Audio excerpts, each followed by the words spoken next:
So today na Sunday, and it's safe to say happy Sunday because now so we dey greet for Nigeria. You know, so we get happy greeting for every day, like happy Tuesday, happy Sunday, happy holiday, happy this, happy that. A good Sunday oh, to all my Nigerian people. Welcome to Updated Precious. They always sweet my belly to bring on an update of matter them when they happen for the country. And as I dey tell you, today update be like saying a bass boost and boost bass. Because why? What is going on?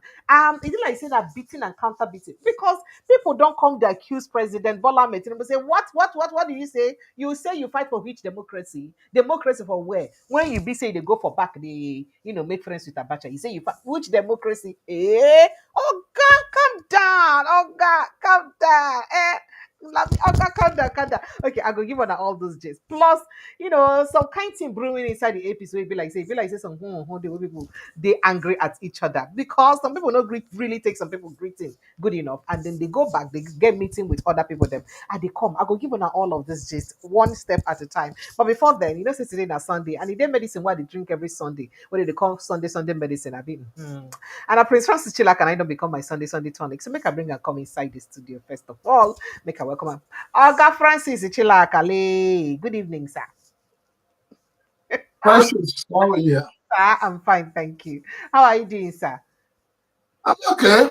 Good. Hey, okay, I see. I would have played you a video, but YouTube would just bombard me if I play that video.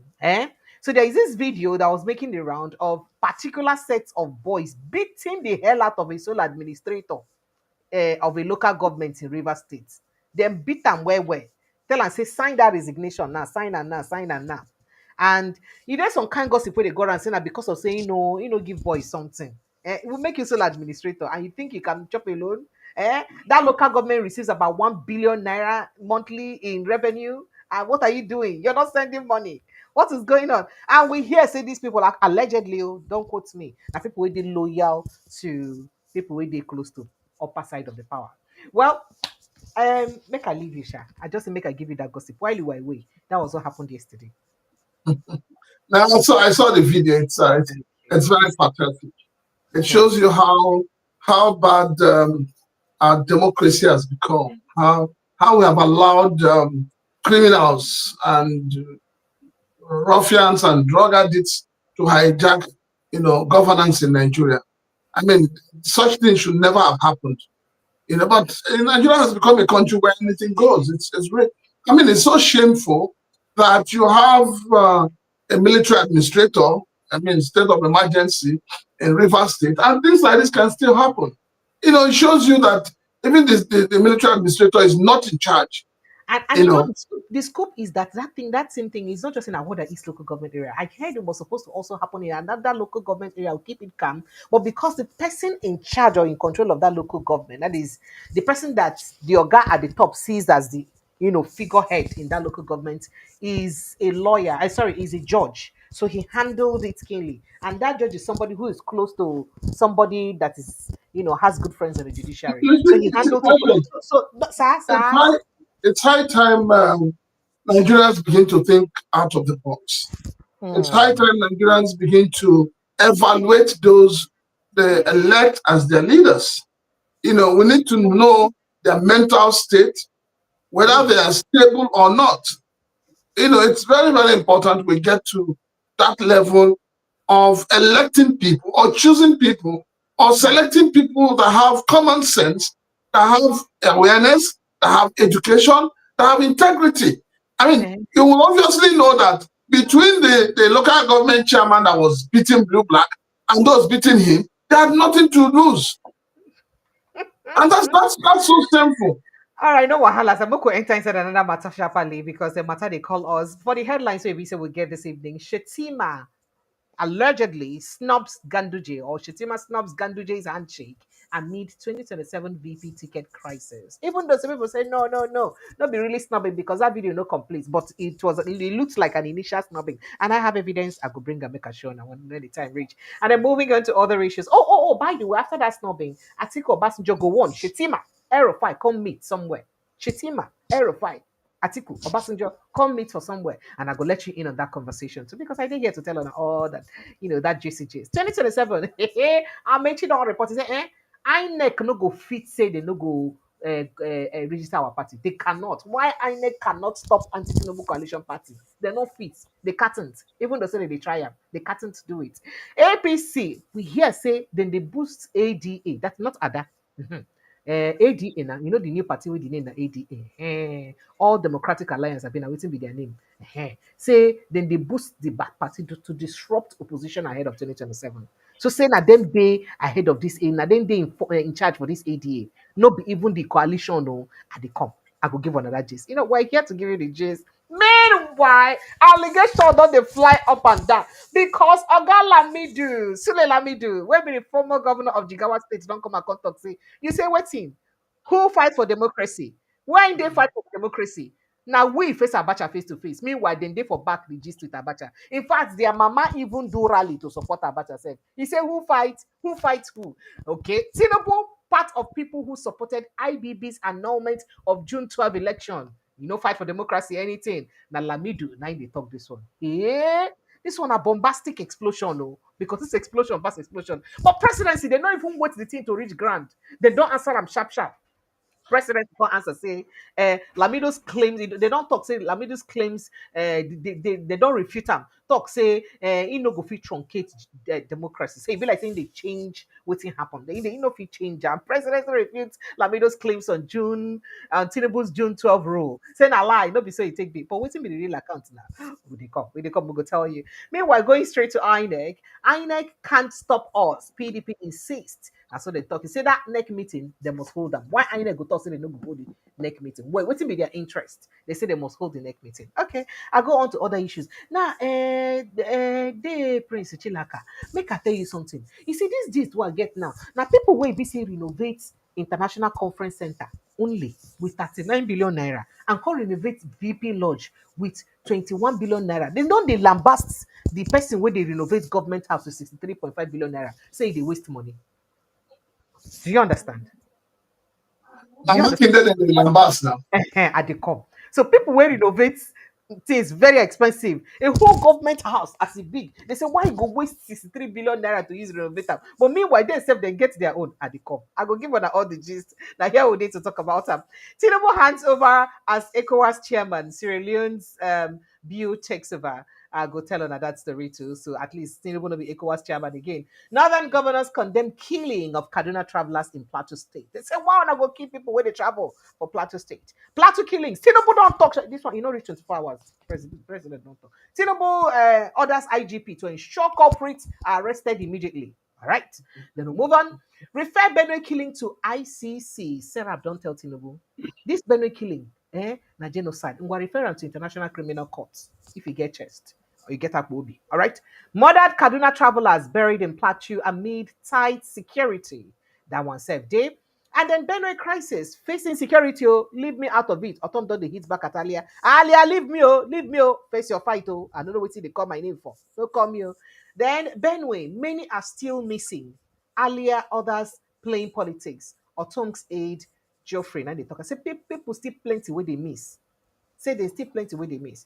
Meanwhile, Benue crisis, politicians arming headers with AK-47. Pastor Giwa, now they talk this one. Say politicians, they arm headers. Hey, okay. Oh. We could move on to Matademo.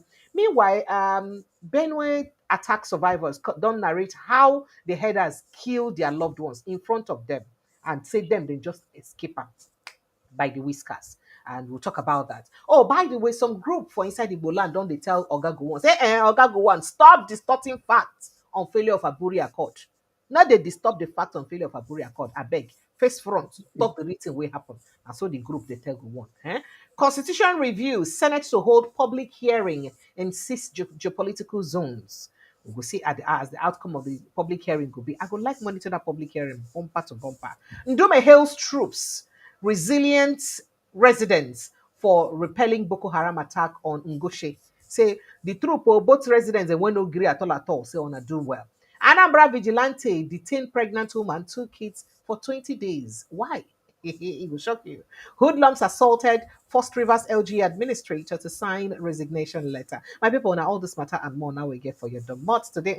Make I begin start the matter one by one. You know, there's no other way to start but to start from the top. I think. is it from top to bottom now? Or bottom to from top to bottom? Okay, so let's start from top to bottom. As looks like tension within the ruling All Progressives Congress APC reached a boiling point on Saturday as Vice President Kashim Shettima pointedly or supposedly refuted to shake hands initially with the party national chairman Abdullahi Ganduje in what many say as a public, or rather see as a public display of dissatisfaction amid a growing rift over the 2027 presidency and presidential running ticket matter as it take be. So the snub took place in Akwa Ibom State during a reception organized in honor of Governor Umo Eno, who recently decamped from the People's Democratic Party (PDP) to the APC. Now, make I explain this Oga Emo Eno, Pastor Emo Eno matter. Say he be hold a meeting within cabinet when you use announce saying go decamp. Then in can hold the decamping rally wey be say the whole stadium everywhere full the day wey be say e decamp. You understand? Then yesterday again, they can't hold the reception of that decamping. I don't know whether you understand me. So there are different occasions to this. You hold, you hold, you hold. And don't tell me money is going down, but we have to celebrate the camping because it's not a small thing to give your life. Don't ask me to who. So Moku go on. So in a video cited by newsmen that was made public, Shetima was seen exchanging hands with Senate President Godswill Akpabio and Governor Eno, but conspicuously extended his hand uh, past Ganduje, who stood third in line to greet other dignitaries behind him, leaving those present visibly stunned. In fact, the thing happen. Make I go play. What they say, lizard, don't one person see. Now Python it dey become. Because say before now, this kind of wahala be not the brew between them. But make I just show you, make you see am. Whether now we people just come down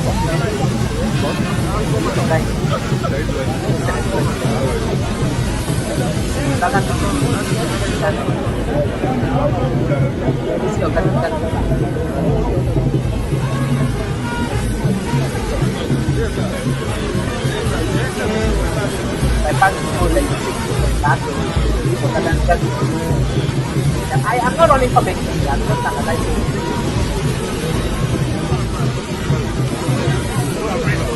Shake up again. You feel like say I see your gas and what's going on? What is going on? Prince Francis Chilakasa. What could be going on? Now you know what's happened for inside the Northeast meeting, caucus where they say they want, where they endorse President Bola Ahmed Tinubu. When they And the want, no House, one talks when they endorse. When they want break Ganduje head. sorry. So these are things that are bound to happen, and I think I like the attitude of the vice president. They give up. That is, you like the aura for aura. No, sometimes it's better to just let people know how you feel. You don't need to pretend about it. Your president did it to the governor of Lagos State. So didn't you notice it when they were going to formally launch uncompleted road construction?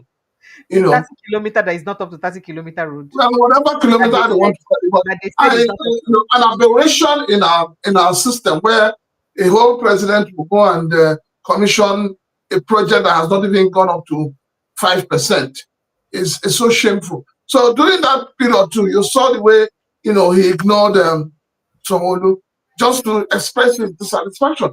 Sometimes it's not good to just pretend to people that you're happy, and deep inside you are plotting, something else. So the vice president is within his rights to express his anger and frustrations, because I can tell you for free that I do not see him coming back as a running mate to President Bola Ahmed Tinubu in 2027. But people are saying that he will come back and there is no problem. The presidency has responded to that and said there is no problem. No. The presidency said that it was too early, but that who would be a running mate will only be chosen after the primaries or after the election. After the primaries, then the candidate will decide who will be the running mate. So let us not say the presidency has responded. The presidency did not give you a tactical response to say, 2027 ticket is Bola Ahmed Tinubu and Shettima. And if you notice, all the endorsements that have been going on, it has always been about Bola Tinubu. Nobody's talking about Shettima, you know. And you know, the party chairman has a big role to play. Eno becomes a running mate. So it's common, it's normal, it's expected. Shettima was acting within his rights to express his anger and frustrations. Okay, all right. So, but immediately, I mean, while that is going on, people now notice that he also had a meeting, or he was in a meeting with President Olusegun Obasanjo, Vice President Kashim Shettima, Atiku Abubakar, former Vice President Atiku Abubakar, El-Ruffai, and the rest of them, including Yakubu Gowon. Now we heard that this meeting also involved, I think, Oga Nasser El-Ruffai, yes, the national leader of the Nigerian People's Party, that is New Nigerian People's Party, NNPP, that is Konkoso, and other dignitaries. And they actually met during the 70th birthday of former Bauchi State Governor and ex-national chairman of the People's Democratic Party, Adamu Muazu, yesterday, Saturday, the same Saturday. So after it's not finished on Saturday, they can't go meet, can't go meeting where BC come meet with all these people. And obviously, the more of the opposition like did this meeting. So people don't they look and like say, waiting they go on. You Waiting they need go. to, Okay. you need to understand that politics is not about permanent enemy, no permanent friend. It's about permanent interest. People gravitate to where their interest is going to be protected. So I mean, you see, between now and 2027, a lot of such meetings will hold, nocturnal meetings, open meetings, horse trading will happen and all of that. Nocturnal. That is nocturnal, Nicodemously in the night. Yes. So all of that will happen because everybody is looking for, where they'll get a soft landing, where they're sure of, getting, their daily bread buttered and all of that. So looking at it, you think that all these governors that are camping to APC, are they camping because they believe that APC has performed, or that they believe that there's a magic wand with which the APC is going to satisfy the yearnings of the people? No, they are decamping because of their own selfish desires. They are looking at it. If I stay in my party, what happens if I get the same Edo treatment? So those are the things people are looking at. And, if you look at it, you'll find out that even Anambra State, the governor, Charles Soludo, right now, he's not too sure where he is because he has committed what I call political suicide when he came out and said ABCA was adopting Bola Ahmed Tinubu as their candidate. He spoke on behalf of the party. And then the same president who gave him, oh, you're doing well, you're doing this, went back and told his own party candidate, go and capture Anambra for me. So where does he stand? So everything Charles Soludo was doing, well, he was doing it because he felt, oh, it's going to be a soft landing, I'm going to have a cruise, I'm going to, but it's not going to be that way. And so that's the same thing you have going on now. The vice president already, deep down, as a good politician that he is, he understands that he will not be a running mate in 2027. So he needs to begin to look for greener pasture. Where will I get a soft landing when I, get off the ship of APC? So it's normal. And obviously, he's meeting with people who are in the opposition. And with all of that, you think the president will still trust him? This is a question for an answer. Okay, but I don't know. But then that video that we saw, actually it's not the full clip. Even though at the initial clip it shows that he took a lot of time before Ingrid shake the president. But a lot of people they say, oh, for the full clip he eventually also shake her. But people they talk say just like you stated, what the president do to Oga governor of Lagos State. Say that's initial of no, not that the fact say no show the zeal initially to shake him mean say some anger there in body. Do you think that the fact that he eventually perhaps extended greetings or handshake actually meant anything, or do you think that he did what he did deliberately to just send a message that well, look, the first act, the first act is what means to people, not your second. Your second act is afterthought. So the first action really showcases who you are. So if you wake up from sleep from a bad side of the bed and you go and look at somebody who is working for you and you slap the person, that period you use in slapping the person is what is inside of you. That is the truth of that's the truth of who you are. So if you now go back to apologize, it's an afterthought. So he has already done what he wants to do, knowing that the press will carry it, and then the press will also, play down on the afterthought. And that's the way the media works. The media is all about effigy, paparazzi. It is that paparazzi they want.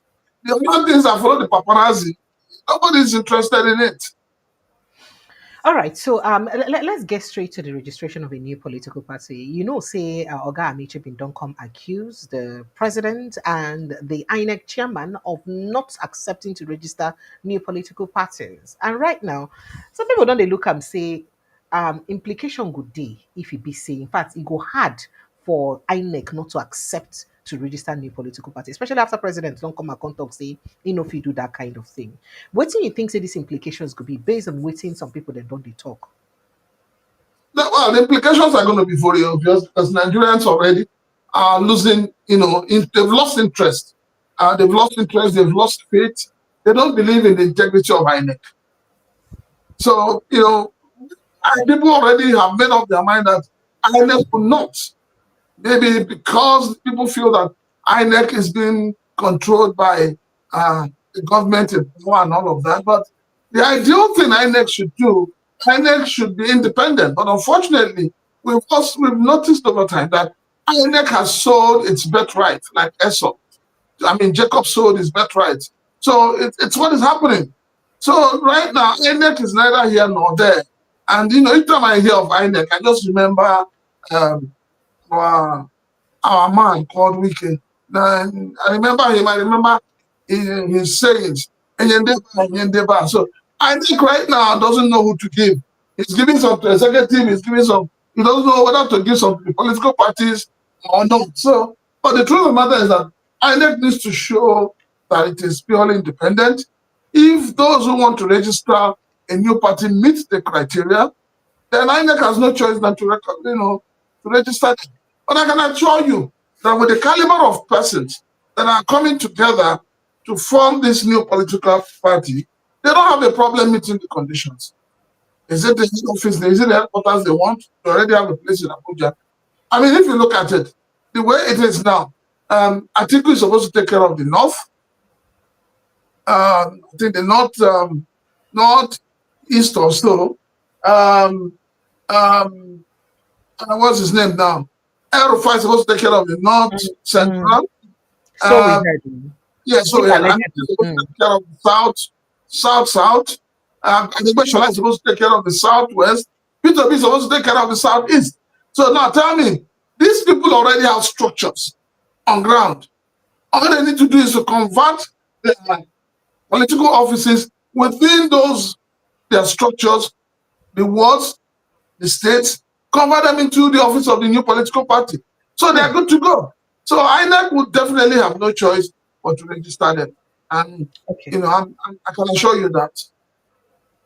Okay. All right. So let me get straight to the new political party where they could come there. It's going to be a long read, but I feel like we could just calm down, talk about that because, as high stakes political drama they unfold ahead of Nigeria's 2027 general election, we hear say powerful opposition heavyweights them. Now you don't already name them, don't come together to form an opposition. But there is a kicker. There is something where they inside. Now for the storm where they gather, we hear say recently, the National Opposition Coalition, I mean their name, the National Opposition Coalition Group, chaired by Senator David Mack, held a key strategic meeting. Their goal is to defeat the APC in 2027. Now, attendees included Atiku Abubakar, Peter Obi, former APC chairman John Odige Oyegun. Yera, former APC chairman John Oyego. So now one of the strongest APC chairmen we didn't get.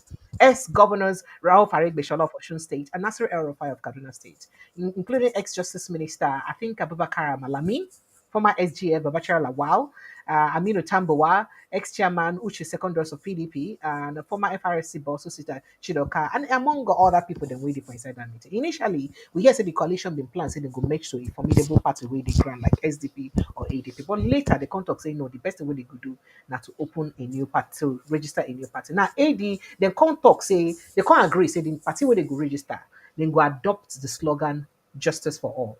Now, ADA's logo, inspired by maize, along with its constitution or constitution manifesto and interim leadership, with Chief Aki A. Ricketts as pro tem chairman and Abdullahi Musa Elayo as pro tem national secretary, were approved. So, now so they approve them.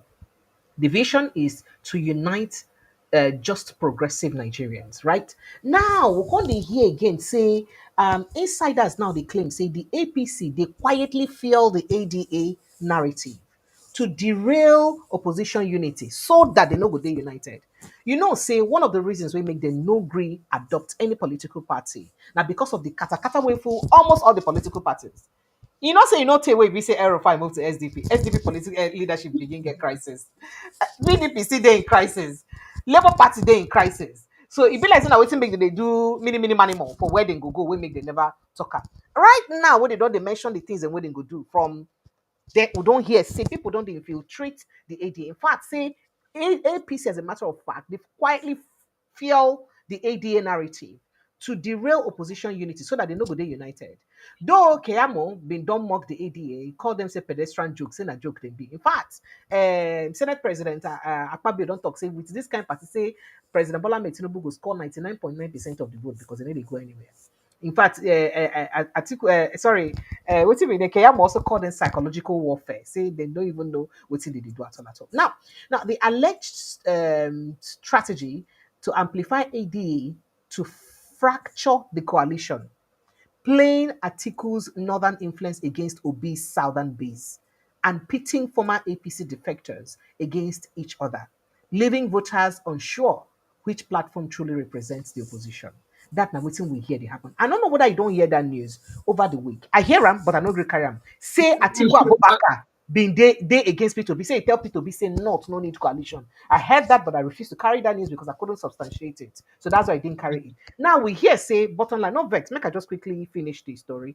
They talk say now APC actually they feel this narrative of ADA. Now waiting make they rubbish them. And INEC now a trap where people don't set to see, maybe they see how INEC will use face this kind of problem. Because the decision to register ADA with INEC on 19 June was intended to signal strength. However, sources suggest that APC may be pressuring INEC to fast track ADA's approval, effectively boxing the opposition coalition into a weaker, unproven party when compared to the ruling APC. So there's a lot to this, but make a let you respond since you really there's not much there. You need to understand that the warfare of every politician is propaganda. And right now, Festus Keyamo started the propaganda, supported by Akwa, the Senate president. You see, what they are doing is they noticed, they've observed. I remember, I think it was 2 weeks ago or so, or during the week, I was telling you that the coalition, people that are forming this coalition, and they're becoming wiser by the day. They first of all tested the waters when they came out and said they were going to go to SDP. And immediately they announced SDP, Piam, Crisis took over SDP. They talked of is it ADC? Also, the same thing. So the only option, I remember I told you, I said the only option they have is to register a new party. And there is no way, let me tell you this, because I know what is playing out in that system. There is no way APC has a hand in the formation of ADA. There is no way. And the truth is that the fear of ADA is already coming too fast. So what they want to do now is to give people the impression that, oh, these people are people who left APC, people are disgruntled and all of that. But the ruling class, the APC needs to understand that Nigerians already are disgruntled. Nigerians are not happy. Between you and I mean, you heard it that fuel price has gone up again. Are you not aware? So it's not an issue of whether whether anybody is supporting ADA or anything. No, the truth of the matter is that ADA, if it is registered, will be the strongest opposition party. Me, myself, I will join them. Okay. All right. So I like to attend to something because people they tell me here, say at the pedo lie, say Ganduje no snub, Shettima no snub Ganduje from the longer video. Yes, I saw the longer video, even though I couldn't play all of it because I'm in a hurry here. Mr. Reese, I see your video and I've given you the attention that you want. And Lee Terra, I see your video too, and I'm giving you the attention that you deserve. Now, No, but precious, point of order. I would like to answer them. Okay, sir. No, all right, go ahead. Point of order. I think a lot of people do not listen to assimilate. A lot of people just listen to respond. And when you listen to respond, you get it wrong. What we're doing here is trying to break down what has happened between Monday to today. We can lay hands on. And we try to analyze it with an open mind. And if I remember vividly well, we said that the coming back to shake Ganduje was damage control. But the initial message has been passed. And that initial message is that the person did not shake you when he was supposed to shake you. And we gave an instance. What happened between Mr. President and Governor Sanwo-Olu? So I don't understand where people are getting confused. And people are saying that, okay, are they saying that during the first set that he shaked him, if he came back to shake him, it's an afterthought. So for us, it's an afterthought. So I don't know why anybody would want to drag that issue with you. It's an afterthought. Okay, so just to state this very clearly, whether EBC and been sit down together before that handshake happened towards in departure, or whether that handshake now during his arrival, if you notice and you heard this podcast or this program from the beginning, you heard when I said that, when I was announcing that, I said that even though people said that no, it is not snubbing, I stated that at the beginning. However, we work with part of what we have seen, and then you cannot dispute the fact that there is rift in the APC. Now, tell me that there is no rift. Tell me if there is no displeasure, some sort of a feeling of displeasure by the vice president over the endorsement of President Bola Ahmed Tinubu without his own endorsement. If that is correct, that there is no displeasure, then why then did we have the fracas we had last Sunday in northeast Gombe State? Why did we have that fracas? Please, you guys, stop this. And why did the governor of Borno State said he's going to lead the people who would, lead people against the disagreement of endorsement of President Bola Ahmed Tinubu without Shettima? And just to let you know, I am not a what do they call them again? Blogger. No, I am a core journalist, and I speak with facts. So whatever sentiment you have, please, I'll advise you to just keep it to yourself. All right, and let's state to the facts. Remember from the beginning, and then even the caption has APC implodes, the Shettima snub. Do you understand? So it just should suggest, whether you like it or not, you do know that there is also crisis in the APC. I did not create that crisis. The fact that the opposition is accusing the present, the ruling party of causing issues or causing crisis within all opposition parties does not mean that even them, they are lacking crisis. They also have crisis, and you know that. And that is testament to what happened. I mean, what happened in Borno State is testament to that in Gombe State last weekend. It's testament to that. So please, you people should stop pretending. You want to pretend that one house. I am not a member of any party, and I've told people before, in case you think that I'm fronting any party, anybody that enters government, I will critique that person. I'm sure you see me here carrying news about everybody. I've carried about Atiku. I've carried about Peter Obi. Even the ones that people think that is unpleasant. I carry news about all of them in the way people are talking about it at that time. And you cannot threaten me or cow me or push me not to carry stories the way I should carry them so that I'll please you. It's impossible. Please. Thank you. Hey, let's move on to another thing. I appreciate you. Hey, so coming to another one. This one I know we may talk. Now, Oga Lamido talk. So make I take a few things so if it's Oga Lamido talk. Oga Lamido also Lambda is the former governor of Jigawa State. Lambda's President Bola Ahmed Tinubu on the way we be say they handle democracy. He's saying they're very embarrassed the way President Bola Ahmed Tinubu they handle democracy. Make I go plan for you. Maybe they go come out content say Lamido no talk and don't be mad if come out. But make it go here. I am part of any arrangement, no matter whatever nomenclature or name, to remove the current government of incompetency, of insecurity, of dividing Nigerian family between North and South out of power. I'll go into any arrangement for that purpose. You see, don't panic. You see, I'm not going to person who keep on panicking over issues. I don't panic. I walk with my eyes wide open. What I'm saying is that today in Nigeria, we've got a government which is dividing Nigerians along North and South, dividing Nigeria along ethnicity line, and also using institutions of the state in manipulating and controlling and coercing, the opposition. For instance, I just saw a program now of the governor of Akwa Ibom Eno, and when I saw him speak, I just pitied him because he's somebody who 2 years ago was unknown in Nigeria, unknown by anybody, who was then honored and dignified by PDP and made a governor. See him talking now. Renouncing his own history, his own tradition, his own legacy. It's just a pity. So, to me, coming from the old generation, I'm not really frightened by the way the current generation is moving around. So, to me, any arrangement, I will be part of any arrangement of any chemistry, any configuration, whatever you may call it, if it is going to remove this government out of power, because the government for the first time in Nigeria is now a government not for Nigeria, but then for a political party. The entire government today in Nigeria is not for Nigeria, it's for political party. How do you imagine the president holding political party function of the APC in the villa, a very, very sacred place, which is the seat of Nigerian power for all Nigerians, holding party function in the villa. So you could see how low we have sunk. You could see how really the country is literally gone under Tinubu.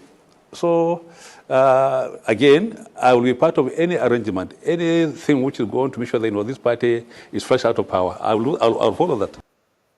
Okay, so one of the key things why I know when you talk then, say this party, that is this government particularly, don't divide Nigerians very much. Then now within, to the north and south more, and then more within ethnically. And see, this not be the first time we be accusation, don't they say the president or the government of Bola Ahmed Tinubu don't divide Nigerians more ethnically. What's your reaction to that? Well, the truth must be said, and what I like most is when we have leaders who come out to say the truth the way it is. They're not scared, they're not afraid, and that is what make a country great. That's what leadership is all about. Leadership is about when you, as a leader or a former leader, becomes an elder statesman and speaks truth to power. So we need more of that. Yes, everybody knows that Nigeria, right from Buhari's time to now, has been actually divided seriously along ethnic and religious lines. And the religious line became even more with the Muslim ticket, And then if you look at it, the ethnic division also is more because a lot of people today who are not from the southwest are finding it difficult even to get to rent houses. So we have become too suspicious of one another. We no longer respect ourselves. We no longer value ourselves. We no longer carry ourselves the way we used to carry ourselves. So these days you see people trying to identify themselves by, are you Igbo? Are you Yoruba? Are you Hausa? So nobody's talking about Nigeria. And that is what baffles me when people say the unity of Nigeria is not negotiable. But the government is not doing anything within its powers to ensure that that unity is sustained. So yes, I agree with him. And I also agree with him that this administration has turned itself into a party administration, not about the people. Because everything this government is doing is not about the people. It doesn't take the people into consideration. Because if you're a government that takes it into consideration, there are a lot of things you would do. And you would first of all want to carry the people along, want to ensure that the people are, carried along in everything you do. For instance, the first policy of this government, subsidy is gone. When Nigerians carry along, no, Nigerians are still the ones suffering it. And everybody has been asking, Mr. President, you told us when you said subsidy is gone that the savings was going to be used for infrastructure. Where is the savings? Where is the infrastructure? We're asking for accountability. Nobody's giving that to us. So these are issues that will make anybody think twice before voting this party back in 2027. Okay. All right. All right. We'll get back to, because Ogasule Lamido said a lot of other stuff. So we'll get back to that. But then again, I would like to also respond to a few stuffs. No vex, make a response for them, because I still no go feel rob my integrity for the mod, make I not respond. So what's his name? The same person is saying that a Shetima meeting with the opposition is only a figment of marriage and wishful thinking of impassionable minds of ignorable whatever it is you spoke there. Ignoramuses, maybe like you, perhaps, you did mention. I like to state it here categorically. I do not write the news and stories that I bring here. I don't make the news, I don't write them. They are as reported by newspapers or by those newsmakers, right? Now, here is Atiku Abubakar's tweet from his verified Twitter handle stating that, tell me how many people from the ruling party that were in this meeting and in this birthday party that Shetima attended, that he was happy to announce that he met with them. Please tell me. Or am I the one that imposed Shetima's name in that conversation in Atiku's tweet? You guys now, calm down now. Hmm? I would never. I don't work without doing my due diligence. So please, let's just keep this aside. And this is the last time I'll respond to you or give you that attention. I hope you now understand, and I hope that is clear. All right. So moving on to other issues very quickly. Hey, so Oga Lamido too don't come out come talk. He don't sama serious allegation on top President Bola Ahmed Tinubu head. And this allegation, it don't date back because people don't dey gossip and mono since. In fact, so this time around, Oga, former governor of Jigawa State, Sule Lamido, don't claim say President Bola Ahmed Tinubu be part of those people who been support the annulment, that is the cancellation of the June 12, 1993 presidential election. And in the claim saying follow for those who fight for democracy. Saying a lie, he no fight for any democracy. And it was shocking to hear him say this. Now, Lamido stated this, of course, on Arise Television yesterday, Saturday. According to him, Tinubu's mother, Hajia Mogaji, or his supposed mother, Hajia Mogaji, organized market women from Lagos to come to Abuja and show support for the then head of state, Ibrahim Badamasi Babangida. He said Babangida they are alive when they go ask him. So that is to say that he was not in support of democracy. Him and his family were fully supporting the people heading us then, will be the military at that time. Lamido further stated that Lamido also claimed that the National Democratic Coalition will be the NADECO, where Oga Tinubu say in be part of, say them fight for democracy, that it was only formed to fight for the late General Sani Abacha and not for June 12th. That the essence not just to fight, the essence of Nadeko was just to fight Abacha. It wasn't to fight the June 12th. That did not even do to. They no answer matter we concern June 12th. They did not respond. They did not fight for the June 12th or the cancellation or annulment of June 12th. Quoting him, he said, I feel highly entertained by Tinubu's rhetoric, the way he's dramatizing his role in Nigeria's democracy. Tinubu became relevant and noticeable after Abacha took over the government. Before then, he was in the Senate while he was the secretary of the party. He was the one, he was part of those who supported IBB's annulment of the June 12 election. That is a serious allegation that our president who fought for democracy supported an annulment of a democratic, the freest and fairest election we've had so far. Now, quoting him further, he says, his own mother, Hajia Mogaji, was organizing Lagos market women to come to Abuja to pledge support for Babangida. Tinubu was actively hand in glove with Babangida. His words, not mine, and I'll play the video when we're done. Nadeko was postulation formation to fight Abacha, not for June 12, not to fight for democracy, to fight Abacha deliberately. Now the June 12 election was won by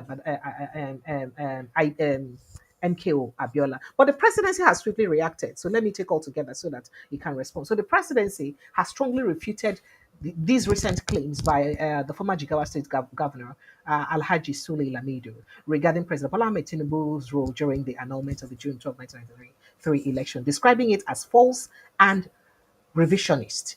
Now, in the statement, starts is setting the record straight. That's what he tagged the statement. President Tinubu's role in 2012 struggle issued today Sunday, I think, by the Special Advisor on Media and Communication, Bayo Onanuga. The presidency expressed concern over Lamido's comments made during a live television appearance, in which he accused, of course, President Bola Tinubu of all of those stuffs. Right. Now, the statement emphasized that Lamido's remarks amounted to blatant distortion of Nigeria's democratic history. The president defended Alhaji Mogaji, Tinubu's mother. The presidency defended Tinubu's mother, Alhaja Mogaji, Tinubu's mother, noting that she never aligned with any pro-annulment movement.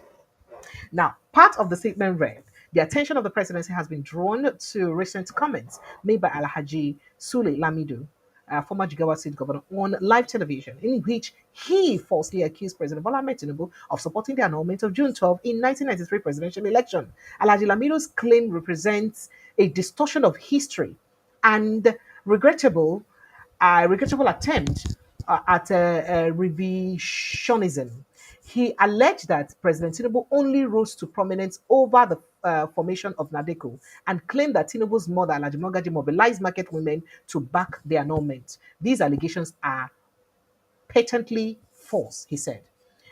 Quoting them, that they said, let us set the record straight. Alhaji Mogaji never mobilized market women to support the unjust annulment. Had she done so, she would have lost her position as market leader in Lagos. While she once had a personal relationship with then President Babangida, she was before this was before the annulment crisis. Now, the statement turned the spotlight on Lamido's actions during the crisis, accusing him and other Social Democratic Party SDP leaders of failing to resist military pressure. It is important to remind Nigerians that Alhaji Lamido, a secretary to the SDP party at that time, the party whose candidate MK Abiola won the June 12 election, was among those who failed to oppose the military's injustice. That's what they talk. But then Lamido also accused the president, Bola Ahmed Tinubu, of running away during that period, saying him be no day. How you go say you fight for annulment or you fight for something when you were not even on ground to fight for the thing that you ran away, you were in the United States? And Lamido claims say na them been there on ground to fight for the annulment. Say they on ground to fight for the they on ground to fight the democracy until then gets the democracy. So say why he be say he go come now the front himself as person where he be say nine, be the head of democracy. A lot of people been done also talk in the past, especially involving in relationship with some people them way be say na bacha henchmen during in time. Now, what makes some people they talk say there's likely some truth in this. But let me take your reaction before I play that video, sir. Precious. The truth of the matter is that Nigeria is becoming a country without history. It's becoming a country without truth. It's becoming a country where justice is lacking. It's becoming a country where lies is becoming the order of the day. Yes, I know that there's a lot of distortions that are taking place, and a lot of things have been said about June 12th. A lot of people have claimed to be the arrowheads of fighting for democracy or return to civil rule in Nigeria. And from what you've said and from what I've read, I think there are two things that Alhaji Lamido was pointing out. And those two things is that, one, people were fighting for democracy. People were fighting for June 12th against the cancellation of June 12th. And another people were fighting for return to civil rule. And from what they have said, it is obvious that our current president, Bola Ahmed Tinubu, was not in the forefront of fighting for June 12th. From what he's saying, that he is not. Maybe he participated in fighting for a return to democratic governance. And, for me, I think that there's some element of truth. I wasn't there. I don't know what played out amongst them. But you see, it is only the politicians who participated in an act that can tell you the truth. So for Lamido to say this, there must be an element of truth somewhere. Behind every rumor, there's an element of truth. And it didn't speak like any of the Nigerian politicians that we know that will come out and say, some people. No, he mentioned names. And that is why I give it to him. And that is why I would want people, all those who were involved in the June 12 struggle, all those who were involved in fighting for the return to civil rule. This is an opportunity for them to come out and tell Nigerians the truth, so that we know what really transpired. IPB is still alive. IPB needs to clear the air and tell Nigerians who and what role the people play. The Abacha family, they are there. Al-Mustafa is still there. He's one of those who should come out and tell Nigerians the role people played. We need to know. So it's not something that will be hidden forever. The truth can never be hidden forever. So if Lamido is saying that, it's just like what the American government is saying, and the CIA and all of that, saying that your president is an active asset. And the presidency has not come to deny it. They've not come to tell us the kind of asset he is. So these are the things that are making people question the integrity and otherwise of this president. Okay. And so say before now, a lot of people the rumor they go around say it is some even people away from the southwest extraction we betray MKO. In fact, people when they talk to people when they be the call for a truce to say, okay, let's have a plea bargain, and that people were telling him, don't agree, don't agree, you cannot be a slave in your own father's land, don't agree to that, and they were doing it deliberately because they didn't want peace, they wanted it to be used against him. Could this thing that Lamido stated be part of those allegations or those rumors flying around at that time? Precious, that before now, like you said, people have been saying that the cancellation of June 12th could not have been done solely by the military, that even people from the southwest were solidly behind it.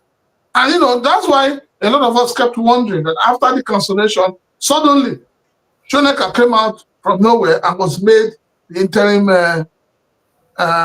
president. People were asking, you leave the man who we all said won the election, you allowed him to pass on and all of that, and then you are bringing an interim person to take over. See, the unfortunate thing, or why we found ourselves today, is because the man, in the middle of the storm, that is the two people in the middle of the storm. One is late MK Abiola, the other one is late Abacha. They are not alive today to tell their own story. But I believe that their own family members and those who worked closely with them should be able to come out and tell us what really played out. We deserve to know. It helps us, it helps our children, generations born and generations unborn, to know what really played out during the June 12th crisis. We want to know who and who was involved and what roles these persons played. All right, so make a quickly go bring that video in question so that we will see him very quickly and make a sense of no sense of it. That's a video. I feel highly entertained by Tinubu's rhetorics, the way he's dramatizing his own role, in Nigerian democracy. Luckily, we're all alive. Please go. Luckily, we're all alive. We're all there. We're all, participants in that particular, sphere of political activity. So I was in the midst of it. Tinubu became relevant and noticeable after Abacha took over government. Before then, he was in the Senate, was the secretary of the party. And with all respect to him, you see, he was part of those people who were supporting Babangida's annulment of June 12th. He was part of it. His own mother, Haja Mogaji from Lagos, was organizing Lagos marching women to come to Abuja to pledge, support for Babangida. I'm saying this because it's simply history. I mean no harm. Don't mean to embarrass him. But then you see, he was actively handing gloves to Babangida.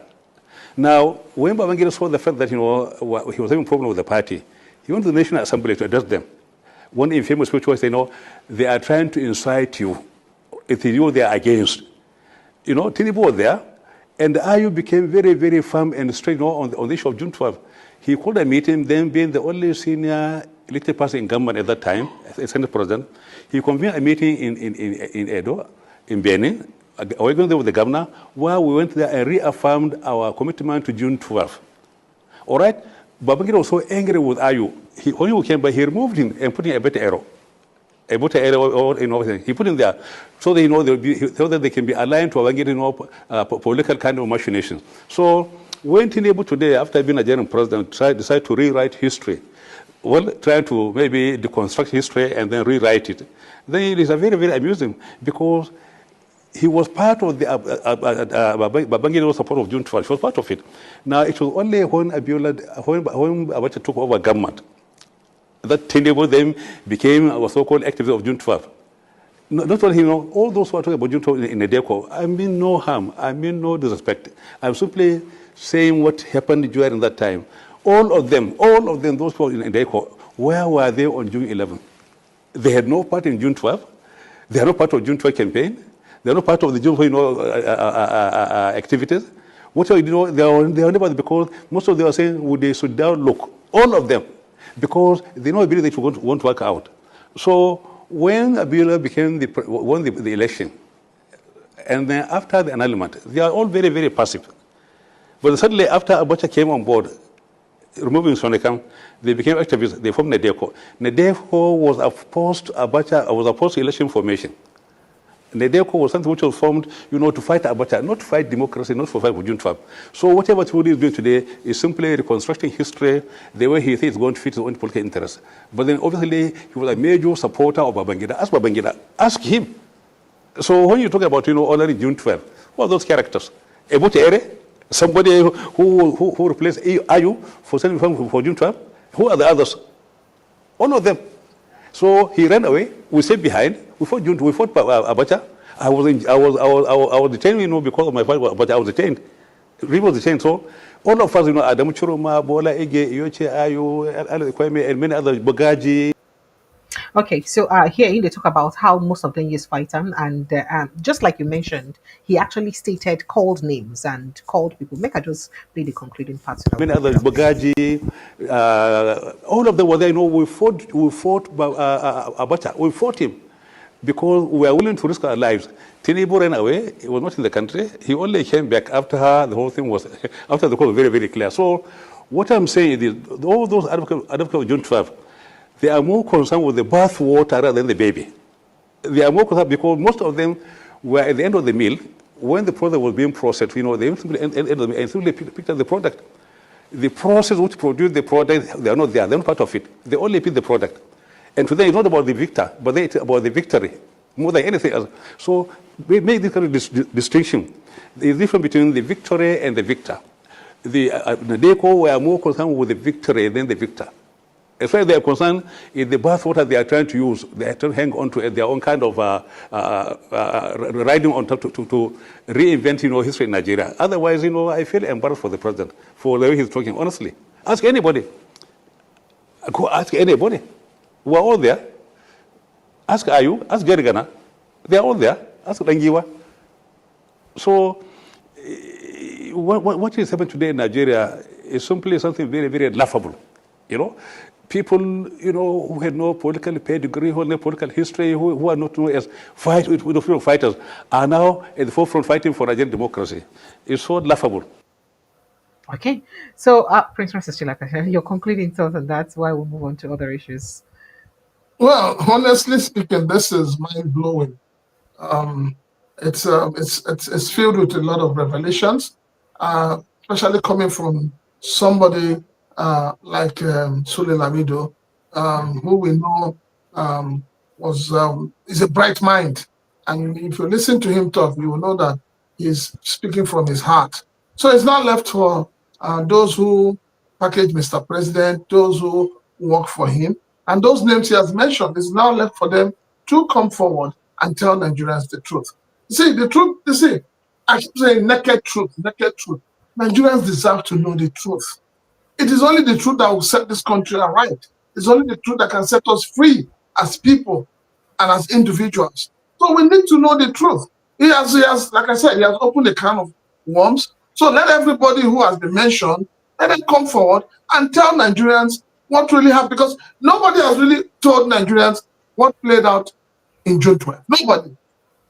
Even IBB in his book tried to. But, there are a lot of hide and seek there. Even when the late Justice Puta, when the reconciliation, reconciliation committee or whatever set up, a lot of people who would have come to reveal to Nigerians what transpired. They didn't show up. So we need to know so that our youths, our younger generations, and those unborn that Mr. President keeps talking about will know the truth of what has played out. But it appears that our leaders are in the forefront of really, really demarketing this country.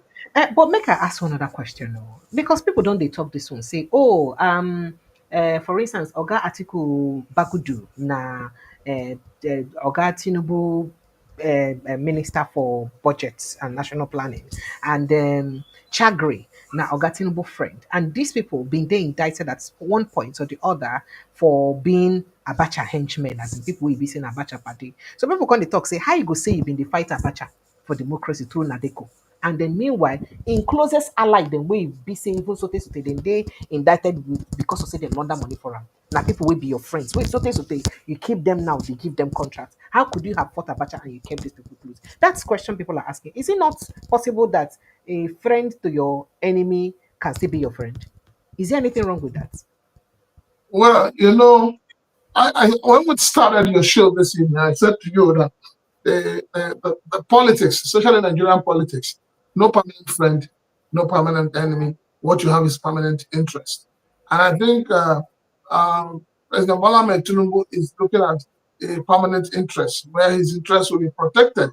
And that is why if you really look at this administration, you'll find out that if you want to get an appointment into this government today, all you need to do is go and start criticizing somebody they consider as an opposition.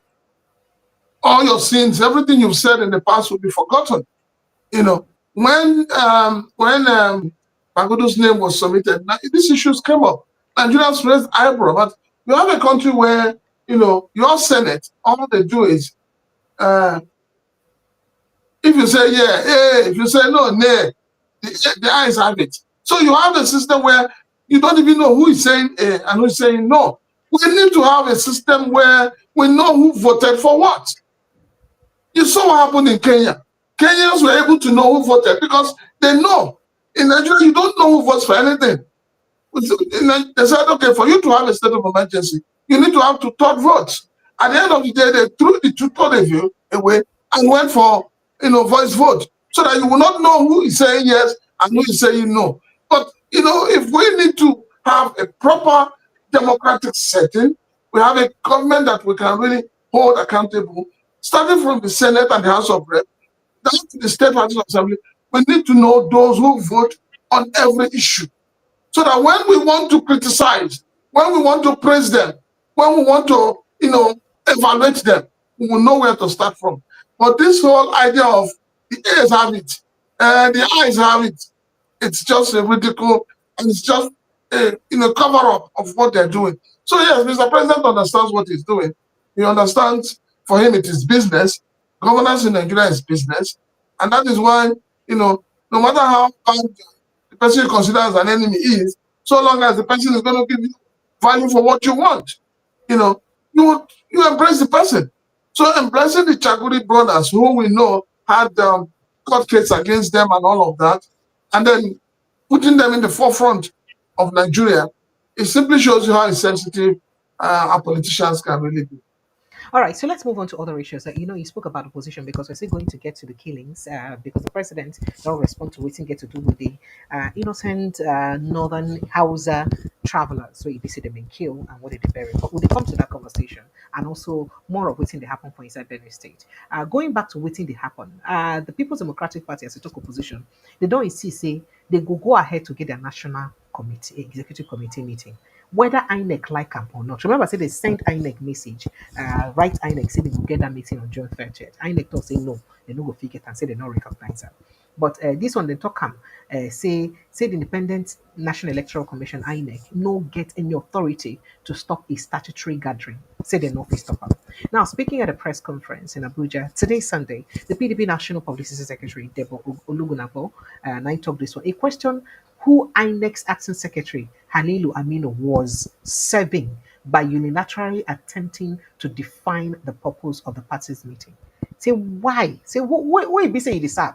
Who you they ask that question? Waiting be the purpose of a meeting. How you go ask political party waiting be the purpose of their meeting? Now, once Nigeria's dominant party, the PDP, don't they struggle with all of these issues. So what do you see we go play on for inside this meeting? Because as it be now, PDP don't say they go on with their National Executive Council meeting. And INEC they thought say they don't and they no go recognize and that means anything will come out of that meeting. INEC no go see them as anything. This is just like if PDP see they try like people where they drown to bring out their head, but if you like saying they didn't work. I'm gonna get your reaction, sir. Well, the way political parties are structured, and going by the last judgment of the Supreme Court, party supremacy comes first.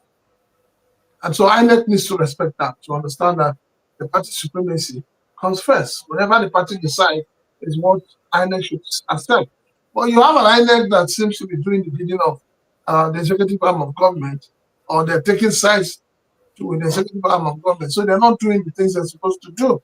Now, I think I read somewhere today where they said that INEC is meeting with the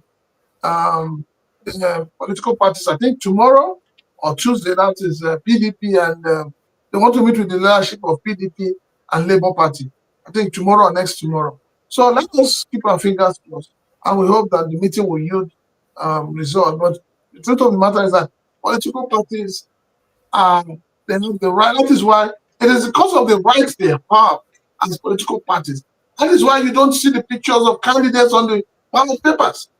What you see is the picture is the logo of the political parties. So the parties can decide at any point in time to change a candidate. All they need to do is to tell INEC that, oh, this person at this point in time, we can't use this person again. And so long as the person does not go to court to drag the issue, so it's about give and take. And that's the way political parties are. Look at the primaries that happened in Lagos State over local government chairmanship. Some people are still upset. Some local governments are still upset. The party member faithfuls are upset. Some FCDAs are still upset. People are, like in Amuwado, people are going about destroying the billboard of the supposed candidate of APC. So it's all about what the party wants and who the party wants. But I think INEC should be very cautious so as not to continue to rubbish themselves. They need to allow the political parties to breathe. Okay. All right. Thank you, sir. So, talking about allowing political parties to breathe, all your states, then they get them back to back now. Because the All Progressives Congress for inside of your states, the slam Ogashi Makinde, how dare you expend 63.5 billion naira to renovate government house all around the government house? Eh? Even though say we for Abuja we use only 39 billion naira renovate the national what did they call them again? The International Conference Center. Come name am the president over the president. You know me say you go use 63.5 billion naira renovate government house. But good things you say you know name am Sheyi Makinde government house or your state. Why are you behaving like this? So bottom line, the APC for inside or your state, they slam Oga Makinde anyhow. Say that kind of money, say na corruption. They even argue, they even tell and say, wait, they that money na corruption in high places. APC don't describe decision, say na waste of resources. Say how they go expend that kind of money for inside that renovation. Say they fail, say Sheyi Makinde fail to explain properly why it be say that renovation dey important because say in immediate past governor, I think Ajimobi been renovate the place and him now don't use the place only 6 years now. Why he be say won't renovate them after they don't renovate them just 6 years or 8 years ago? I would like get your response. No vexa. Yeah, and tear don't affect the building. The building on the crack. You know, say I said, you know, say we you know, no, the you know, building say on we the get crack. people we don't like, and you know, say we get people we don't like the money we spend for international conferences that say they don't get taste. I say they don't like them. Exactly. So Makinde has taste, and I think the thing is, don't forget that in that is this 63 billion. They're also going to put solar. They're going to move away from the lights. They come up for national national grid. grid. Yes, because they are scared of band aid, just like federal government. So the federal So government if is spending 10 billion. Asoro can do it, why can they not do it? Wait, Asoro is spending 10 billion to put solar all over the place. So if you remove 10 billion from that 63 billion, it still comes to 53 billion. So there are other small things. Do the roads. And, the road that leads to the government house is bad. The water system is bad. Nothing is functioning there. So it's normal. But I'm surprised that it is even the APC that is coming after him when they have not been able to come after Wike, has spent almost going to almost 60 billion and renovating the Vice President's house and the International Conference Center. And we have already added the money they use in building houses for judges. See, they say, remove the peck in your eyes before you begin to look at the log in some other person's eye. The And that is plywood what in that person's eye. yes, that is what I expect the APC to do. I had expected that APC would have come out, victoriously to attack Wike and say, Wike, Nigerians are suffering, hunger in the land. Teachers are not being paid salaries. Hospitals don't have hand gloves and all of that. Why are you spending so amount of money? But no, they all gathered to clap. You see the mediocrity. They all gathered to clap. That's to show you how insensitive they are. In one breath, it is good for Wike to do it under APC. On the other breath, it is wrong for Makinde to do it under PDP. It shows you how shameless our politicians are and how shameless those who keep supporting the impunity and madness and stupidity of our leaders. That's where Nigeria is. Nigeria is a country where the oppressed will always carry placard to praise those who are oppressing them. It's a shameful.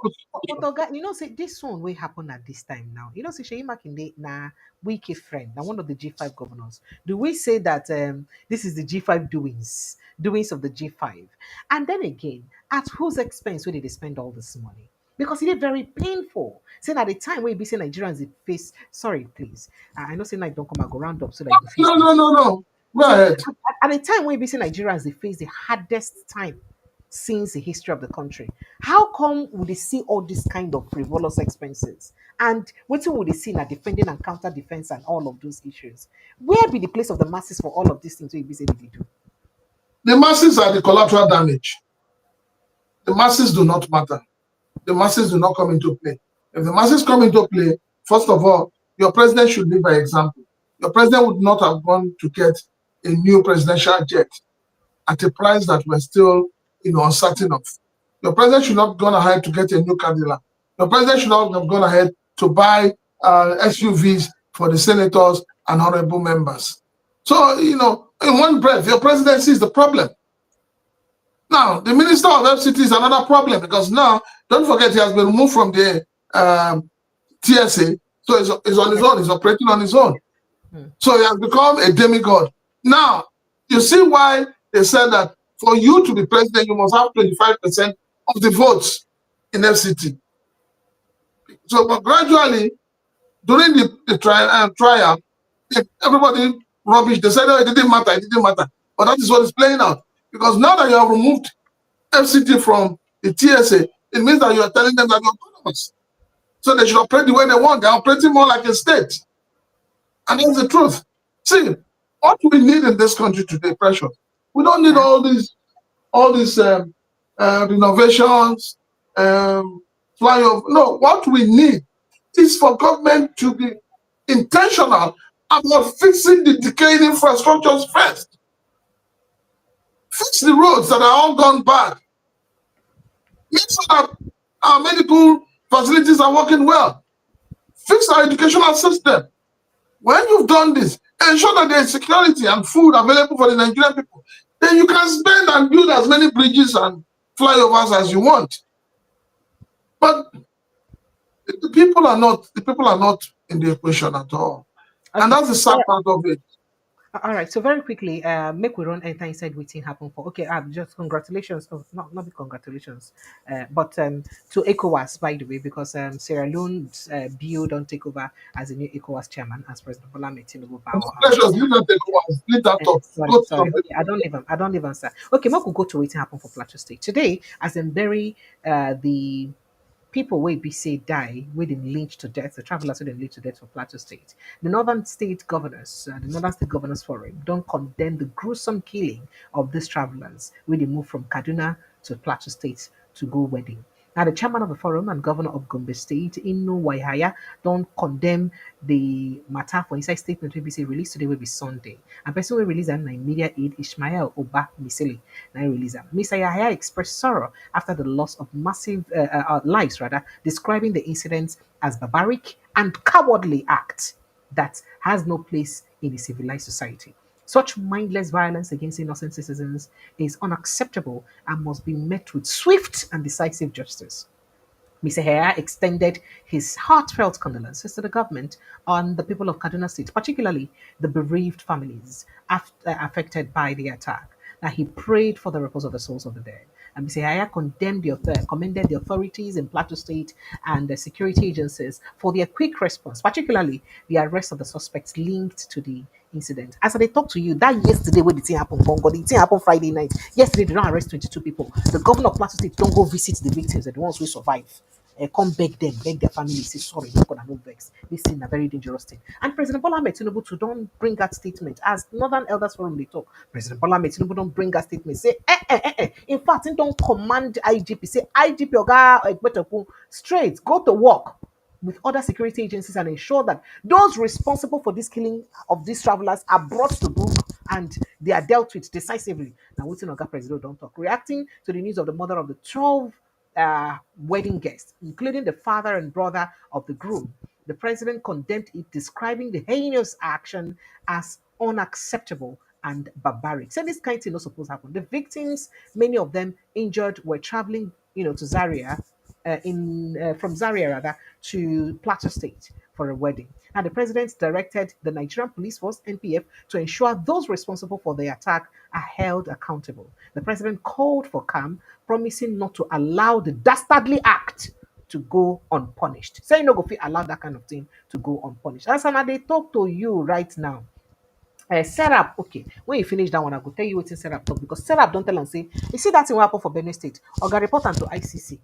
Report am to ICC because na genocide, president. But make I let you react to the Benue killing and the Plateau State killing first, sir.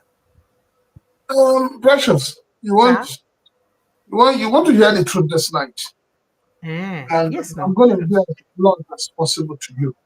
The Northern Governors Forum are hypocrites. How? Yes, they are hypocrites. They are pretenders. They are the reason why we have insecurity in the land. I don't understand what the Northern Governors are talking about. Nobody in his right mind would come out and support the killing of innocent citizens. But we must understand that Nigeria is a country for all of us. And so we must treat ourselves with respect and dignity, irrespective of your language, your color, your tribe. We must have the, respect dignity of life. You can't use one hand to do something and use another hand to measure something. A lot of people were killed in Benue State, to almost going to 300 people. And even as we talk now, we hear that people are still missing. Yes. I have not heard the Northern Governors Forum come out to criticize these killings. I have not. So I feel pained. I do not understand why they only look at their own side of it. When 14 hunters, supposedly hunters, were killed in Uromi, in Edo State, we saw the kind of threats that were going to set the country ablaze. But close to 300 people were massacred, burned to ashes in Benue State. And these same Northern governors kept mute. Akwa Consultative Forum kept mute. Northern Elders Forum kept mute. Is it not hypocrisy? Are they not trying to tell us that their own lives are more important and more valuable than the lives of every other Nigerian? We need to stop this pretense in this country. We need to be sincere with ourselves. We need to say the truth to ourselves. We need to respect ourselves. And when those in authority do not respect the feelings of ordinary Nigerians, then there's going to be a lot of problem. Okay. My The heart president. goes out to those who were killed in Plateau State. Yes. But you and I know that a lot of people have also been killed in Plateau State. Okay, according to their governor, he say for Mango, where that thing happened, say that place, na place we don't dey face attack well. So say tension already dey there. Now waiting make them mistake those people. Them as in see, say, na people from a particular extraction based on the experience where they don't get there. Now even part of the vigilantes, them we did there, say, it be like say, I then follow commit the thing because they no believe say these people no be people will be the attackers before. According to waiting I hear, according to them say allegedly. Saying na wetin happen for inside Plateau State with that. So and just about it, I think in case of mistaking identity, they no believe say na the people be this, na innocent people be this. Maybe now it is time for us in Nigeria, when people are moving around, we identify a flag. People must carry one particular flag to show that they're not terrorists, they're not kidnappers, they're not bandits, they're not herdsmen. Because these herdsmen are creating more problem than solution in this country. But you know, say I've been blame President Bola Ahmed Tinubu say he no talk quick for inside the one we happen for Benue State because he get to wait for people talk, international community vex talk and all that. But okay, President don't respond sharp on top of this, and at least he did good. He responded swiftly. And he don't even, this time he not tell them to settle their differences or to go settle their communal crisis. He tell our guy IGP, make sure say he arrest those people the way do them and bring them to book immediately. The president has acted the way we expect him to act about this. The president also speaks from two sides of the mouth. Yeah. The president is not being sincere. How, sir? He's not being sincere. The president is also creating that same problem and fear that Nigerians have.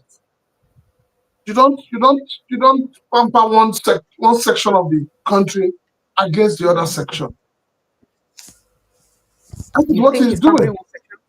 Exactly. Mm-hmm. You recall when hunters were killed in Edo State, you saw the way the presidency reacted. You saw the way that in less than 48 hours, people were arrested and shipped to Abuja. You saw how the governor of Edo State had to run to Kano. Mm. So and the governor don't already go visit the people beg too.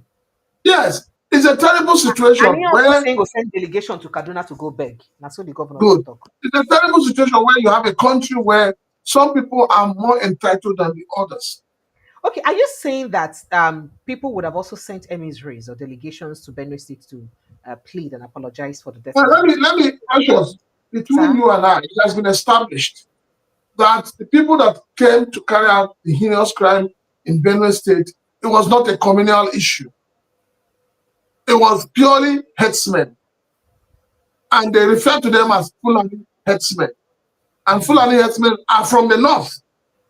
I was expecting that the Northern Governors Forum would have set up a committee led by some governors immediately to come to Benue and tender an apology on behalf of their people. And then distance themselves from that kind of act. I have not seen any governor from the north. Neither have I heard from the Sultan of Sokoto. No, but Northern Elders Forum, Northern Elders Forum don't talk, then condemn them. Wait.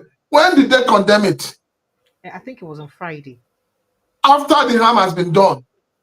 But the point is that in condemning it, are you accepting that the Fulani herdsmen have become a nuisance in this country? Because they need to take responsibility. The leaders of the North need to take responsibility for the nuisance of these Fulani herdsmen. I was watching a video this afternoon. It's actually a foreign clip. And Precious, I was watching this clip and tears were rolling down my eyes. It was a confession of a man who says he was indoctrinated into this Hezbollah and all of that. And the man said a lot of things. He said, when people are sleeping, people are enjoying, that these young people, these people that have been indoctrinated, they don't sleep. That when you are happy, they are unhappy.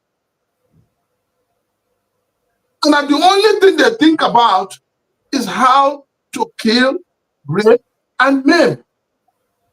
And that, that even when they are raping a woman, that they call the name of Allah, asking Allah to be a witness to what they're doing.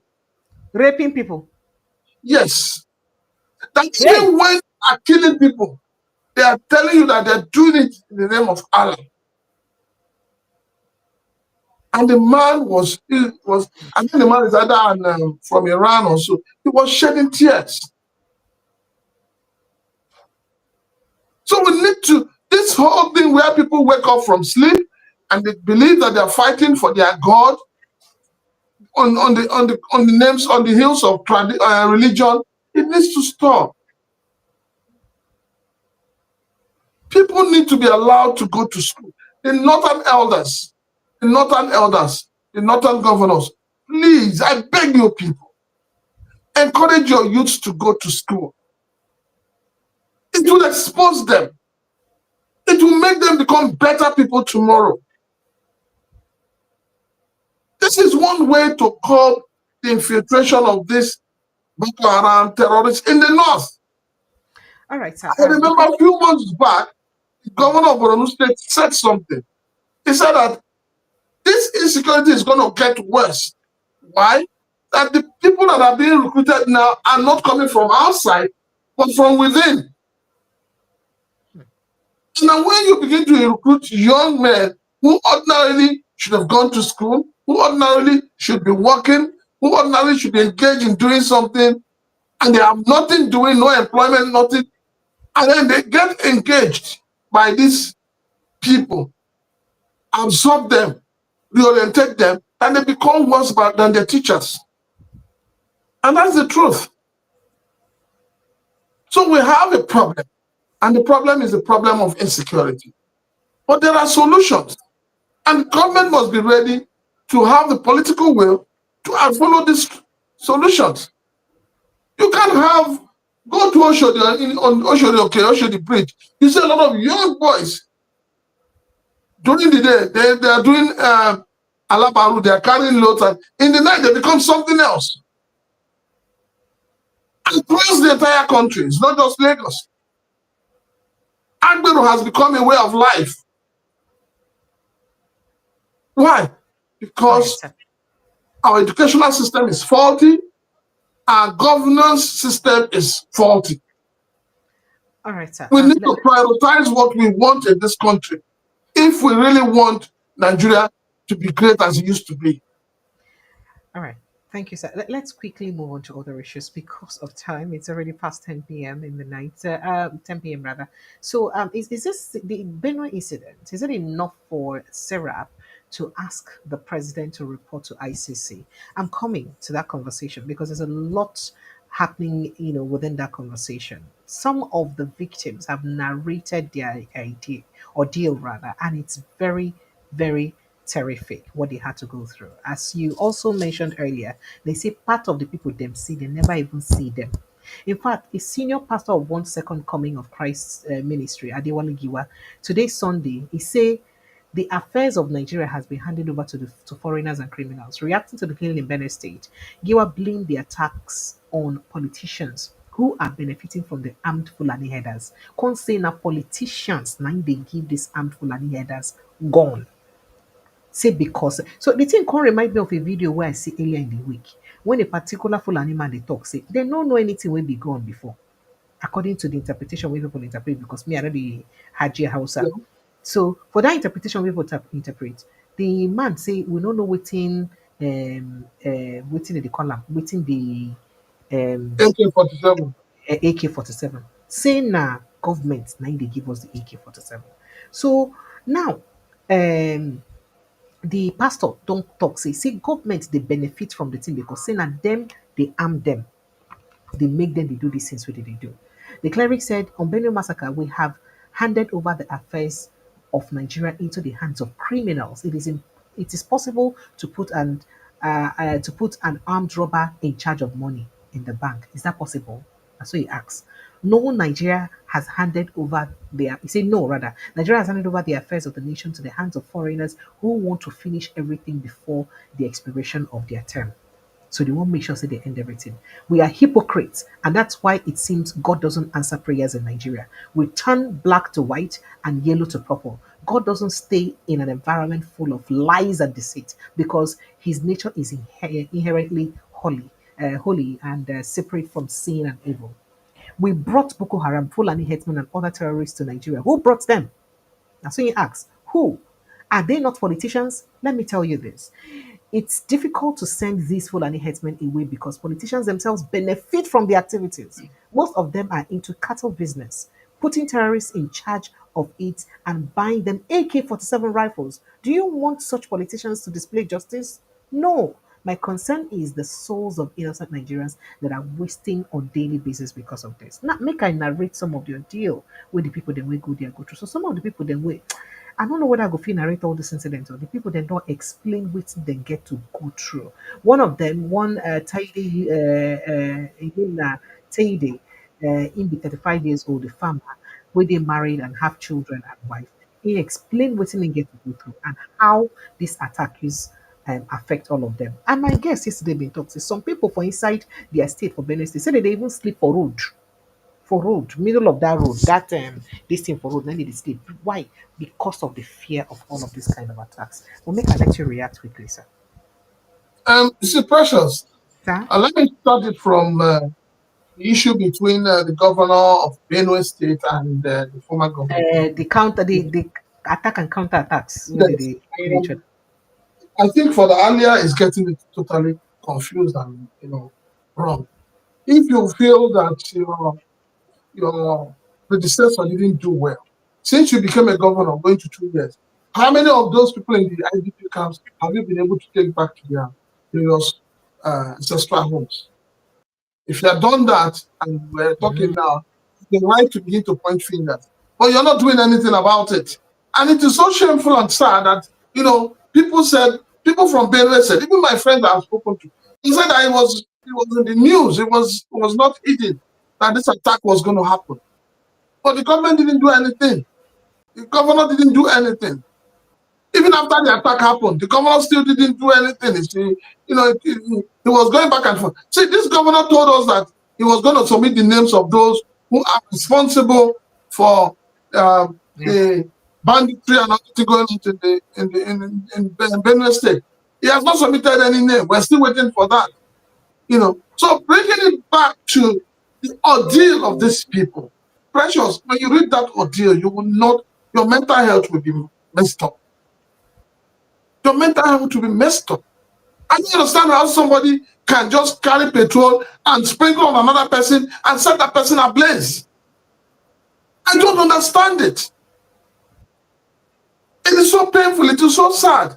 You look at a house where you have a woman and children and you set it ablaze. So anybody saying that they should take the matter to international court, what do they want to achieve?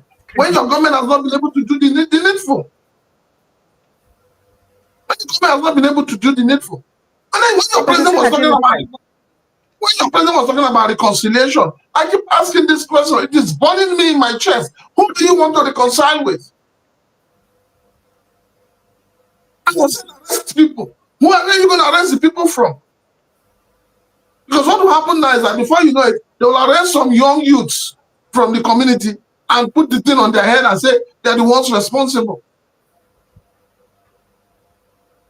So what has played out in Benue State for me is nothing but cleansing. Just massacre people, let us take over their lands. Because right now, the people are not even staying in their lands.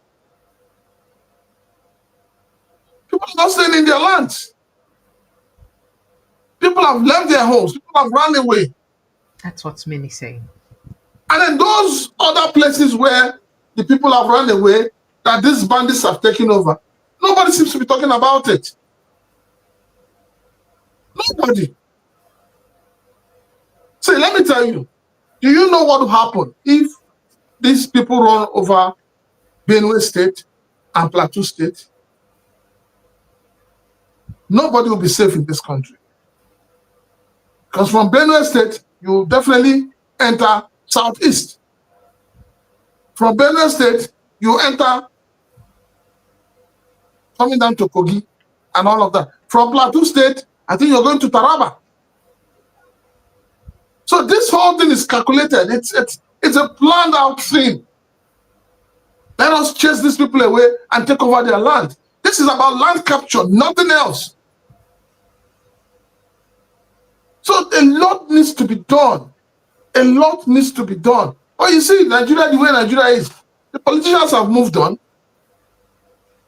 Before you know it, people will start going to those areas to campaign for votes. And Nigerians too will just move on. Everybody has moved on. Everybody's practically moving on, leaving the bereaved, leaving them to their sorrows. But we need to have a government that is sensitive to the yearnings of the people. A government that understands the feelings of the people. A government that understands that they have taken an oath. And that oath is to protect the lives and properties of the Nigerian people. And that's what I say to the Nigerian people. Shine your eyes 2027. Be careful who you elect as your House of Rep member. Be careful who you elect as your governor. Be careful who you elect as your senators. Be careful who you elect as your president. Those 1,000, 2,000, 5,000 they give to you, those rice, tomatoes, which is not enough to have a bag, water bag, just 1 or 2 cups. You must, as a human being, begin to reject such things. Nigerians need to stand up and say, we want to have leaders who have credibility, who have what it takes to be a leader. A leader is somebody who listens to the people. A leader is somebody who has empathy towards the people. A leader is somebody who carries the people along. That's the kind of leadership we need in this country. We cannot have a leadership where every day we wake up from sleep, we're worried what the future holds for our children. Nigeria has become a laughing stock everywhere. Everywhere. It's become a laughing stock. This was a country that was once, you know, it's a country that everybody wanted to come to. A country that people looked up to and they said, oh, Nigeria used to be called the giant of Africa. Today, we cannot even open our mouth and call ourselves the cockroaches of Africa. Is it not shameful? Is it not shameful? So anybody talking about this whole thing that happened in Benue and trying to play it down and trying to do, it's not, it has, I keep saying it has happened in Benue. Who knows where else it will happen? Who knows? Nigerians no longer sleep with their eyes closed. Everybody's sleeping with one eye open. And this is bad. This dimension they brought into it, the dimension of setting houses ablaze, it's the height of it. So it means if you're a man that has about 5 or 6 kids in the house and they set your house ablaze, how do you rescue the children? You can imagine the agony, the pain these children were going through, how the way they died. Wallahi. And then you have your president telling you, oh, go and reconcile. Who do you reconcile with? All right, phone lines are open, Nigerians. I'd like you to jump in on the conversation. We may not be able to attend to the rest of the conversation, but I mean, we're pretty much done handling most of it. So phone lines are open. There's one conversation we need to address. Precious. Which of them, sir? That conversation on Ojukwu and Gowon. Gowon.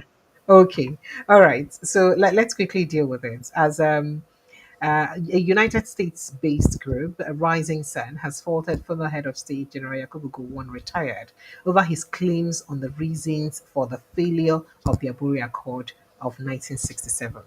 Now, the group said the reasons canvassed by Gowon for the breakdown of the accord was not the true reflection of the history, but an attempt to distort the facts. The group stated this today, Sunday, in Abuja, in a statement jointly signed by, I think, Chief Maxwell Daly and Reverend Father Augustine Udimangwa. president and secretary, respectively, they are. The statement condemned Gowon's position that the Aboris Accord failed because Biafra leader and Major General Chukwemeka Odumegu Juku wanted regional governors to control the military. The statement added that the demand by the regional leaders to control the security forces in their territories was in good faith for justice and true federalism. According to the group, if Nigeria had followed the Aburi Accord in its truest form, there would have been no war, genocide, and famine. Part of the statement reads in parts the attention of the global USA. Okay, yeah. So his claim that the breakdown occurred because Odumegwu Ojukwu wanted regional governors to control the military is both laughable and dishonest. If Nigeria had followed the Aburi Accord in the true form, there would have been no war, there would have been no genocide, there would have been no famine used as a weapon of war. There would have been no carpet camping, that is okay, carpets, carpet bombing of villagers. Instead, Gowon reneged, Nigeria reneged, and the blood of millions is on their hands. The Aburi Accord, held on January 4 to 5, 1967, in Ghana, was a last ditch effort to salvage what was left for Nigeria after the first military coup in January 1966 and the coup and the counter coup in July 1966, which saw thousands of Easterners slaughtered in cold blood across the north or northern region. The agreement, which was documented in writing and tape recordings, was unambiguous. They say, sorry, I had to read this in detail so that people who are not aware of this can, have a refresher. One, it says it reaffirmed the sovereignty of the region, with each region, sovereignty of the regions generally, with each region to control its own affairs. It called for a loose federation or confederation, where the center rather, would be weak and the regions stronger. That was part of the agreement of the Aburi Accord. It called for joint control of the armed forces, not central command. It's agreed that appointments to the Nigerian Military Council must be regional and consensual. These positions were not Ojuku's intervention. They were the collective resolutions agreed by all Nigerian military leaders present at the meeting, the Aburi Accord in Ghana. Gowon's later repudiation of the Aburi Accord upon return to Lagos was not due to disagreement with the terms, but under direct pressure from the British High Commission and the Northern oligarchy, who feared a return to the economically successful and politically autonomous regions of the First Republic. Is General Gowon genuinely unaware that in the United States, the very model of federalism, state governors control their national guards and can activate them independently of the federal system or the federal government? Is it treasonous rather, in a federal system for a regional leader to demand control over security forces in their territories? Ojuku's position was the position of reason, of justice, and of true federalism. It is Gowon who betrayed the spirit and plunged Nigeria into chaos by confessing that the dispute of Aburi was over control of military and not over oil or so called secession. Gowon has inadvertently vindicated Ojukwu and all Biafrans. The world can now see that Nigeria did not seek war, or that Biafra rather did not seek war. It sought autonomy, safety, and self governance in the face of an unrelenting genocidal machine. We also remind the world that it was the Biafra government, through its High Commissioner in Lagos, Sir David Hunt, that instructed Gowon to reject the Aburi Accord and ensure that power remained concentrated in the hands of northern establishments. Britain did not want a successful federation of autonomous regions. It wanted a unified centrally controlled Nigeria under Fulani dominance. Now their statement be this, so not be me. To protect Shell BP and other colonial era corporate interests. That is why Britain armed Nigerians with bombs, aircraft, and diplomatic cover to annihilate Biafra. The group explained further that millions of Nigerians are living the consequences of Aburi Accord's betrayal, which has led the country to insecurity, economic collapse, fake federalism, and a unitary state of masquerading as federalism. So now the do military system talk say sorry unilateral system unitary system rather saying a federalism what they do. The statement added that his Gowon's words are not just distortion of the past, they are dangerous attempt to sanitize tyranny and genocide. We call on all truth-seeking historians, scholars, and lovers of justice to revisit the original tape and document of the Aburi Accord, many of which are publicly available, to expose Gowon's lies. Now, so Rising Sun talk. We say Rising Sun Global Family will continue to resist every attempt to revise history or justify genocide. Ojukwu stood on the side of justice. History has already passed its verdict, and it's not in his favor. So now people they talk, say part of what they happen for inside Plateau State where I come from, that because of this decision when he make. Say if to say in no renege the agreement of Aburi Accord, say at least Plateau State will fit take control of their own military. They will fit fight anybody with the intrude on them. But see waiting in favor for Plateau State they go through. Same thing with Benue State today. I would like to take your reaction on this. No, very sir. The rate at which history facts are being distorted in this country by the ruling class is worrisome. I believe that for one, if he's age now, he's an elder statesman. He should be able to tell Nigerians the truth of what transpired, and that truth is to tell Nigerians why the Abori declaration, why did it collapse? If He has said the it now. He said it in that I'm interview coming, that it's I'm because coming. If okay. if they had gone to Ghana for reconciliation and they had had an agreement, I believe that the terms and conditions of that agreement was clear. So if they now come back and some party decides to, be smart about it, what would they have done? Wisdom would have prevailed to say, let us give this situation a chance. Let us go back to the drawing board. But I know that, from all other documentations I've read about the Biafran War and everything that led to the Biafran War, I know that, Gowon was the one who, on his own, reneged in following to the agreement he entered into in Aburi in Ghana. He was the one. Don't forget that it was also as soon as they came back from Ghana, he created more states. He actually created states to balkanize the Southeast. So, well, when two people have a fight and one person is dead, it becomes your own against that corpse because the person can't talk anymore. But I think that Gowon owes it to Nigerians, to everybody, to open up and tell us the truth so that we will also know, so that the hatred that is going on, the animosity that is going on between the Igbos and other tribes can be sorted out. But when these people keep lying to us, when they keep hiding the truth, they are also building up more anger, frustration, and hatred.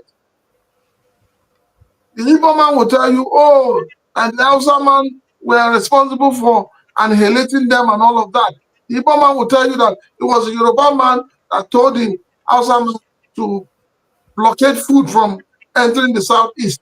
And this animosity has been there. It is even growing worse on a daily basis. But the only way to get this thing sorted out so that all of us can look at one Nigeria, one United Nations that we all want to believe in and accept is by seeing the truth. Anybody that has an apology to make the apology so that we can move forward as one nation. So if people who have history and facts are saying that what you said is wrong, General Gowon should go back and open his books, trigger his memory and let us know.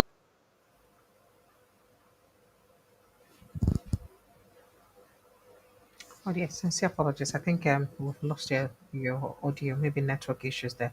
So kindly call us. Let's take your thoughts, your reactions very quickly. We have the opportunity to take a few calls before we wrap up the show. Our phone lines are already open and it's showing on your screen. You can join the link, and the link will bring you straight into the studio so that you can follow us talk. Or you just call the WhatsApp number 0817 029 4077.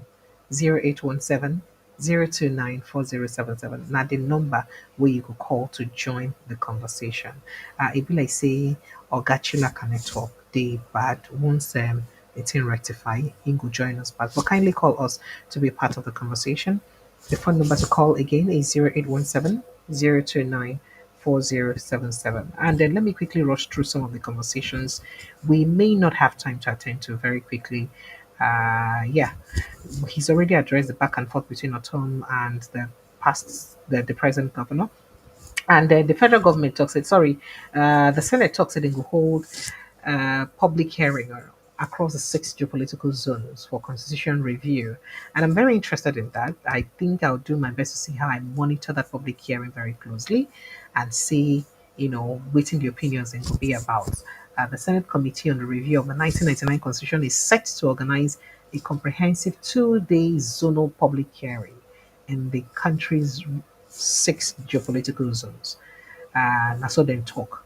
So the committee, chaired by Deputy President of the Senate, Barrow J. Jibrin, sets the public hearing, which will be held simultaneously in Lagos Southwest, Enugu Southeast, Ikorebene South South, Jos North Central, Maiduguri Northeast, and Kano and Northwest, is convened to gather the input of citizens on the proposed amendments to the nation's constitution. And I really would love to, and I hope that part of it would even be televised, but I'll try to see if I can attend the Lagos because I'd like to hear what, the input that we're going to make in the amendments. Now, Senator Ali Ndume, APC, has commended the gallant efforts of the Nigerian military civilian joint task force, local hunters and vigilantes, and the resilient people of Ngoshi community for successfully repelling a Boko Haram attack on Saturday night. So by now, suppose they hear one bad news again, but thank God that bad news no happen. I think I have Ogachila Katrina as well. Sorry, I think your network was interrupted, sir. Can you wrap Okay. up your thoughts? Yes, please. Can you wrap up your thoughts? Wrapping up my thoughts, what I was saying before I got cut off by the network is that I'm going to appeal to our leaders, present and past, uh, our elder statesmen, because we need history. A nation without history is not a nation. People without a history do not belong anywhere. We need to know the truth. Nobody's going to break anybody's head. What has happened. But we need to know so that we also can learn from it and be able to correct such things and ensure that it doesn't happen again. The way animosity, the way anger, the way tribalism, the way religiosity is eating up this nation. We'll probably wake up one morning and we see that Nigeria has gone up in flames. But we don't pray for that. So I'm calling on everybody who has information. Please, when you want to give out information regarding Nigeria, make sure that that information is truth and that information is correct so that we can run with it. Our children can also run with it. That is how history is written. Thank you, sir. Thank you so much, sir. All right. I see all the messages, all the reactions, but unfortunately, nights don't come. Make I leave you, make you for free retire, sir. I'd like to say a big thank you to you for always coming to help us. Thank you so much I for tell your your villagers, may they follow me. my village people. Oh, here, oh, what are you people waiting for now? You see, I told you should be reminding me at the beginning.